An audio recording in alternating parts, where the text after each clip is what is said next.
तो स्टूडेंट्स पिछली क्लास में हमने रिफ्लेक्शन का टॉपिक हमने स्टार्ट किया था। हमने देखा था रिफ्लेक्शन का मतलब क्या होता है, रिफ्लेक्शन कैसे होती है। हमने मीडियम के बारे में डिस्कस किया था, लाइट के पॉइंट ऑफ व्यू से ऑप्टिकली रेयर मीडियम क्या होती है, ऑप्टिकली डेंसर मीडियम क्या होती है। नाउ लॉज ऑफ रिफ्लेक्शन, जैसे हमारे पास जो लॉज ऑफ रिफ्लेक्शन था वैसे ही हमारे पास लॉज ऑफ रिफ्रैक्शन। अब आप देखिए लॉज ऑफ रिफ्रैक्शन क्या है। लॉज ऑफ रिफ्रैक्शन, इसमें भी आपको दो लॉ है। The first law, the incident ray, the reflected ray and the normal at the point of incidence all lie in the same plane. Difference क्या है, law of reflection में क्या था, the incident ray, the reflected ray and the normal at the point of incidence all lie in the same plane. यानी वहां पे reflected ray था, यहाँ पे क्या हो जाएगा, रिफ्रैक्टेड रे। तो देखते हैं, जैसे हमारे पास वही हम यहाँ पे एक हमारे पास ये मीडियम है। देखो हम मीडियम चेंज कर रहे हैं, मीडियम चेंज होगी तभी रिफ्लेक्शन होगी। रिफ्लेक्शन का डेफिनेशन हमने क्या डिस्कस किया था, the change in the direction of light और change in the speed of light when it travels from one medium to another. The यहाँ bending of light when it travels from one medium to another. तो जैसे हमारे पास this is a normal, एक अपनी तरफ से हम परपेंडिकुलर ड्रॉ करते हैं, दिस इज नॉर्मल। अब आप देखिए ये लाइट की रे यहाँ से आई, दिस इज लाइट रे, सीधी जानी चाहिए थी, सीधी नहीं जाकर के बेंड हो गई। क्यों, अगर हम मीडियम की बात करें, this is air and this is glass. तो एयर जो है वो ग्लास के कंपेरिजन में ऑप्टिकली रेयर मीडियम है। और हमने क्या डिस्कस किया था कि लाइट की रे जब रेयर मीडियम से डेंसर मीडियम में एंटर करती है तो उसकी स्पीड स्लो हो जाती है and that's why it bends towards the normal. ये नॉर्मल की तरफ बेंड हो जाती है। इसका उल्टा, अगर लाइट की रे डेंसर से रेयर में एंटर करे then it bends away from the normal, क्योंकि उस कंडीशन में क्या होगा, उस कंडीशन को उसकी स्पीड फास्ट हो जाएगी तो नॉर्मल से वो दूर चली जाएगी। तो अब इसमें देखिए हमारे पास दिस इज इंसिडेंट रे, आप इसको बोलेंगे incident ray, AO is the incident ray, OB is the refracted ray. तो पहला लॉ हमारे पास क्या है, the incident ray that is AO, the refracted ray OB and the normal at the point of incidence all lie in the same plane.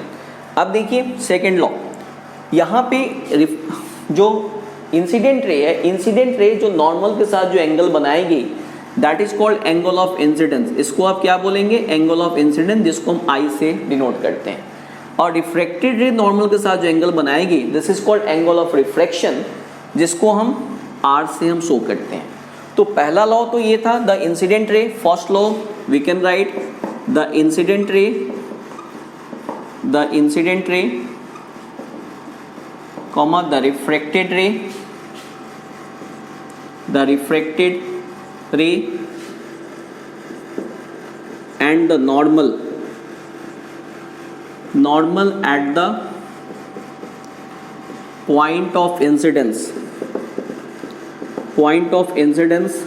all lie in the same plane, all lie in the same plane। सारे एक ही point पे होंगे, एक ही plane पे होंगे। And the next, the ratio of sine, trigonometric ratio है ये, sign, cos, tan, ये सारे ट्रिग्नोमेट्रिक रेशियो लेते हैं हम। The ratio of sine of angle of incidence to the sign of angle of refraction is constant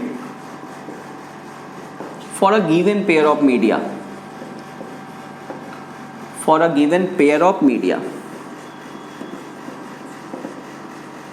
मतलब क्या हुआ, अगर हम इसका हम साइन लेते हैं, trigonometric ratio that is sin I, it means that is sin I upon sin R, that is constant, this is constant।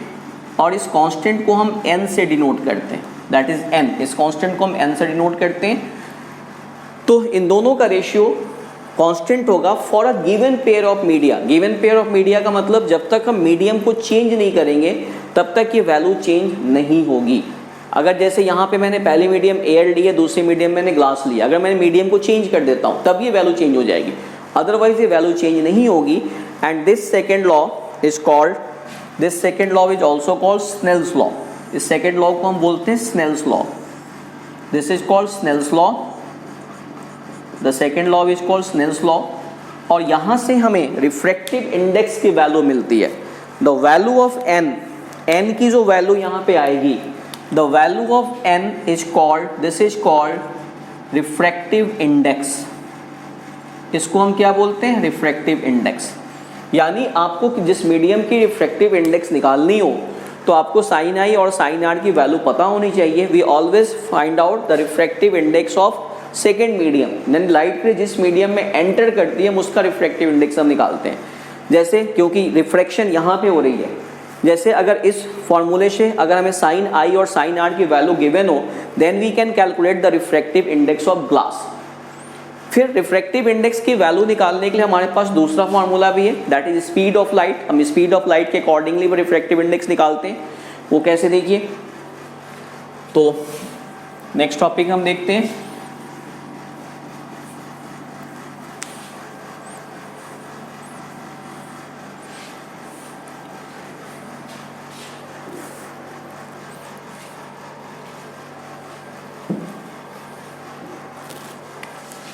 Refractive index.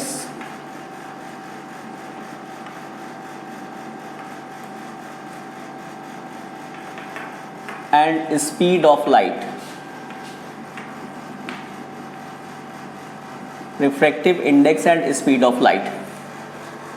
Again हम वही देखते हैं, हमारे पास वही फिगर, जैसे देखिए, दिस इज वन मीडियम, एक ये मीडियम है, एक मीडियम ये रही, एक हमने नॉर्मल ड्रॉ किया, ये लाइट के लिए ऐसे आई, ऐसे चली गई। This is medium 1 and this is medium 2।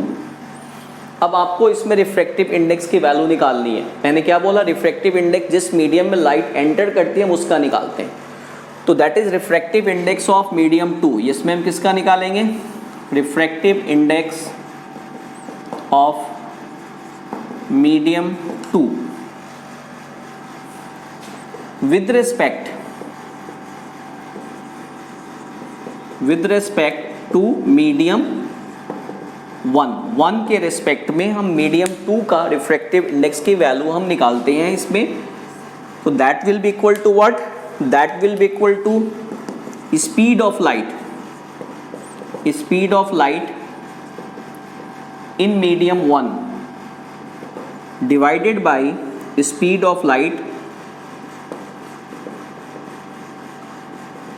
In medium 2।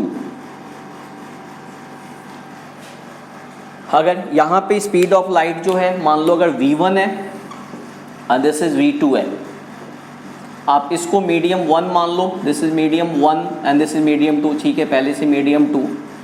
तो इस कंडीशंस पे अब इतना लंबा फार्मूला में नहीं लिखना, we have simply to write refractive index of medium 2, refractive index of medium 2 with respect to medium 1। हम ऐसे लिखते हैं 21 नहीं पढ़ेंगे इसको, हम इसको पढ़ते हैं refractive index of medium 2 with respect to medium 1 and that will be equal to speed of light in medium 1 that is v1 upon speed of light in medium 2 that is v2।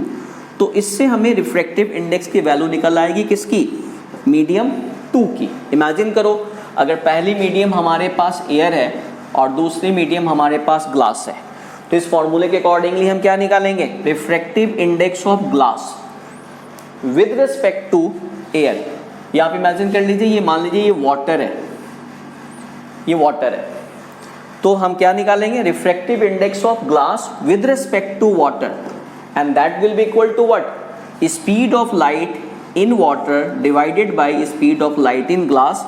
हमारे पास refractive index of glass निकल आएगा with respect to water. Such refractive index is called relative refractive index, क्योंकि किसी एक particular medium के relation में हम इसको निकाल रहे हैं। तो यहाँ पे क्या हुआ, refractive index of glass with respect to water हमने निकाला, this is relative refractive index. इसको हम क्या बोलेंगे, relative refractive index, this is relative refractive index. But अगर पहली मीडियम वैक्यूम या एयर हो वैसे वैक्यूम और एयर में लाइट की स्पीड में थोड़ा सा का डिफरेंस होता है, बट हम एयर और वैक्यूम को हम यहाँ पे सेम ही मान के चलते हैं, 3 × 10⁸ मीटर पर second, that is the speed of light in, basically ये वैक्यूम में होती है, बट एयर में भी हम इतना ही मान के चलते हैं फॉर द सिंप्लिसिटी। तो अब मान लो अगर पहली मीडियम हमारे पास वाटर नहीं है, हमारे पास पहली मीडियम मान लो एयर है, पहली मीडियम हमारे पास एयर है। अब आपको इसको मेंशन करने की रिक्वायरमेंट नहीं है। In that case we can simply write, इस केस में हम सिंपली लिख सकते हैं that is refractive index of, हम यहाँ पे सीधा लिख सकते हैं रिफ्रैक्टिव इंडेक्स ऑफ ग्लास। दूसरा मीडियम ने मेंशन नहीं किया, अंडरस्टूड है कि पहली मीडियम क्या है, एयर है, यानी लाइट के लिए एयर से ग्लास में एंटर कर रही है। That will be equal to speed of light in air divided by speed of light in glass, and such type of value of refractive index is called absolute refractive index. इसको हम क्या बोलेंगे, absolute refractive index. अगर पहली medium air या vacuum हो तो value of refractive index is called absolute refractive index, इसको हम बोलेंगे absolute refractive index. This is absolute refractive index. और पहली मीडियम एयर या वैक्यूम के अलावा कुछ और हो तो फिर हम उसको बोलते हैं रिलेटिव रिफ्रैक्टिव इंडेक्स, ये हमें ध्यान रखना है। अब देखो, अगर हमें refractive index of medium 2 with respect to medium 1 given है और हमें निकालना है इसका अपोजिट, मैं फिर से रिपीट कर रहा हूं, हमें गिवन है refractive index of medium 2 with respect to medium 1 और हमें उल्ट अपोजिट निकालना है, यानी हमें रिफ्रैक्टिव इंडेक्स ऑफ मीडियम 1 निकालना है with respect to medium 2। Then what, simple, उसका हम रेसिप्रोकल कर देंगे। देखिए फॉर्मूले से भी हम इस बात को प्रूव कर सकते हैं।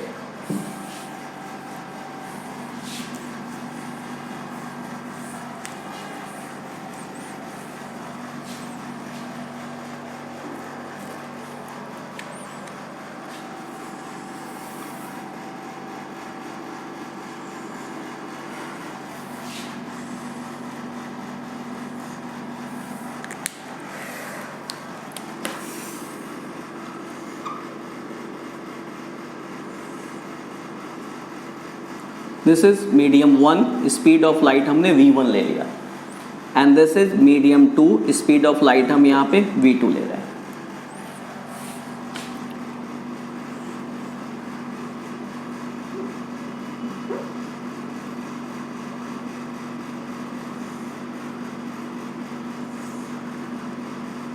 यहाँ पे भी वही है, this is medium 1, speed of light is v1, medium 2, speed of light is v2। But difference क्या है, यहाँ पे लाइट की रे मीडियम 1 से मीडियम 2 में एंटर कर रही है, टुवार्ड्स द नॉर्मल बेंड हो गए। It means medium 1 rare medium है, मीडियम 2 डेंसर मीडियम है।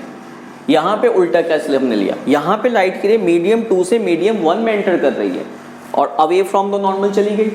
इट मीन्स मीडियम 1 यहाँ पे क्या है, रेयर है, यानी लाइट की रे डेंसर टू रेयर एंटर कर रही है। अब यहाँ पे देखिए, दिस इज केस 1, ये हमारे पास केस 1 है। अब केस 1 में हम किसका निकालेंगे, we have to calculate refractive index of medium 2 with respect to refractive index of medium 1, and that will be equal to what, light की रे मीडियम 1 से आ रही है तो ऊपर किसका लेंगे हम, speed of light, that is speed of light in medium 1 divided by speed of light in medium 2। This is equation 1, इसको आप इक्वेशन 1 ले लीजिए। अब यहाँ पे देखिए, यहाँ केस 2 में क्या है, अपोजिट हो गया, लाइट की रे मीडियम 2 से मीडियम 1 में एंटर कर रही है। आप किसका निकालेंगे refractive index, refractive index of medium 1 with respect to medium 2, opposite हो गया, तो refractive index of medium 1 with respect to medium 2, light की रे मीडियम 2 से मीडियम 1 में एंटर कर रही है, देन फॉर्मूला क्या हो जाएगा, speed of light in medium 2 divided by speed of light in medium 1। This is equation 2। अब देखिए, मैं इसका रेसिप्रोकल ले रहा हूं, टेकिंग रेसिप्रोकल ऑफ इक्वेशन 2, क्या हो जाएगा, आप LHS का रेसिप्रोकल करेंगे तो ये भी RHS का भी हो जाएगा। हमारे पास क्या आ जाएगा, 1 divided by N12 equal to V1 upon V2। आप इसको इक्वेशन 3 ले लीजिए। अब इक्वेशन 1 और इक्वेशन 3 को आप कंपेयर कीजिए, दोनों में क्या है, RHS इक्वल है, तो जब दोनों में RHS इक्वल है तो फिर LHS भी दोनों का इक्वल हो जाएगा। तो लिखिए from equation 1 and 3 we have N21 equal to 1 divided by N12, यानी एक दूसरे का रेसिप्रोकल हो जाएगा। मतलब मान लो आपको गिवन है refractive index of glass with respect to water that is x, और आपको निकालना है उल्टा refractive index of water with respect to glass, that will be equal to what 1 divided by x। तो इस ढंग से हम रिफ्रैक्टिव इंडेक्स की वैल्यू को हम फाइंड आउट कर सकते हैं।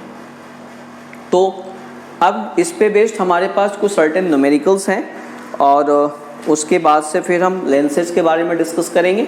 तो नेक्स्ट लेक्चर में हम इस पे बेस्ड 1-2 न्यूमेरिकल डिस्कस करेंगे और उसके बाद से फिर लेंसेज के बारे में हम बात करेंगे। Thank you.